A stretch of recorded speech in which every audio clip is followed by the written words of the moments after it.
Alright guys, good morning. This is a video for doing our multiplication vocabulary, and you got this sheet in class today, and I'm going to go through and show you how to fill this out. We're going to get some vocabulary definitions and examples as we head into our multiplication unit.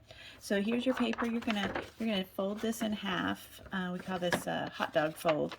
So fold it in half so that you've got just the vocabulary words on the front side with these lines dividing it. So fold that in half, and then we're going to use these lines to cut so that we have little flaps that we can lift up and get our answers. So go ahead and fold it real good in half, then unfold it, and then we're going to cut along these lines just up to that middle fold to create our foldable.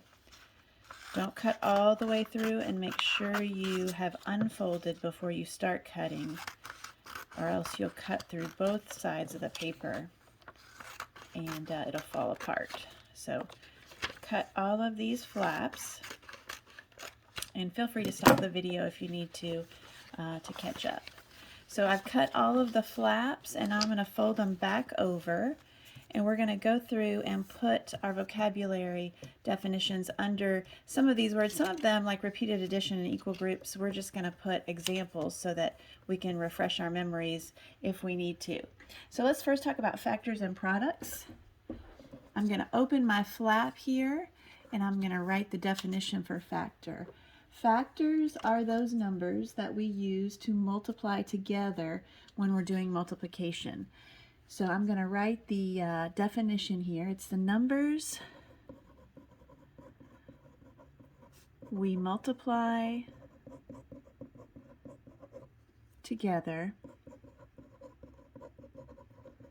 to get the product or the answer. And we're going to do that one next. And then I'm going to put an example here. I'm going to use 3 times 5. 3 times 5 equals 15. So 3 and 5 are my factors. 3 and 5 are my factors. All right, and so I can close that little flap, and when I need to review, I can open it up and practice. Now our next word is product, and we've already kind of talked about that. That is the answer. It's what we call the answer to a multiplication fact. It's an answer when we multiply. And I'm going to use my same example there. 3 times 5 equals 15, only now 15 is our product. So 3 and 5 are our factors, and 15 is the product. All right? And so a couple of these we've already talked about. A couple of them one of them we have not. So repeated addition, when we were first talking about multiplication, we realized that it was just a shortened version of repeated addition. So in my problem, I'm going to keep using 3 times 5. In my problem 3 times 5, repeated addition would be 5 plus 5 plus 5 equals 15. Repeated addition is just when we're repeating our adding to get to the answer. 3 times 5, 3 groups of 5. There's my 3 groups of 5. Or I might say 3 plus 3 plus 3 plus 3 plus 3. 5 threes is the same as 15. So there's repeated addition is just when we repeat our addition to get to our answer. All right, and then equal groups, this is what we've been working on this week. Equal groups, 3 times 5, we know that this problem 3 times 5 is the same as 3 groups of 5. If we don't know what 3 times 5 is, we can use equal groups to help us. So 3 groups of 5,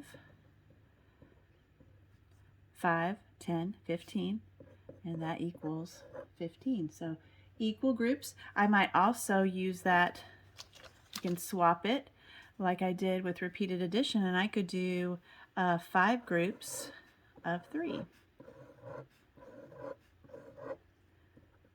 3, 6, 9, 12, 15. Equal groups. groups with the same amount in each one. All right, I'm going to skip array for right now and slide on down to number line. This is what we were talking about yesterday. I can also use jumps on my number line to show 3 times 5 equals 15. So I will draw a number line here. Oops. Starting at 0. 1, 2, 3, 4, 5, 6, 7, 8, 9, 10, 11, 12, 13, 14, 15. Got some extra ones here. So 3 times 5 is basically 3 jumps of 5 each. So I'm going to jump 1, 2, 3, 4, 5. There's 1 jump, and that gets me to 5. I'm going to do 3 jumps though, so let's do another jump. 1, 2, 3, 4, 5. Here's my next jump to 5. Get all the way there, and that's going to be 10. And I'm going to do my third jump, 1, 2, 3, 4, 5, right over here. And that's going to get me to 15, and there's my answer. 5, 10, 15, 3 jumps of 5. I could draw another number line and do 5 jumps of 3, and that would get me to 15 as well. So that's how we use our number line, and we've been skip counting too. That's kind of similar to skip counting, is when you, if we're skip counting by 5s, we're going to jump on our imaginary number line by 5s. So let's do this array. I know we haven't really talked about this in class yet, but an array is a picture that we can draw kind of like equal groups, but it's rows and columns. So if my multiplication problem is 3 times 5 equals 15, that tells me 3 rows with 5 in each row is going to be 15, and I'm going to use X's. So I'm going to make 3 rows here. Remember, rows go side to side, columns go up and down. So when I'm talking about rows, I'm talking about a horizontal line.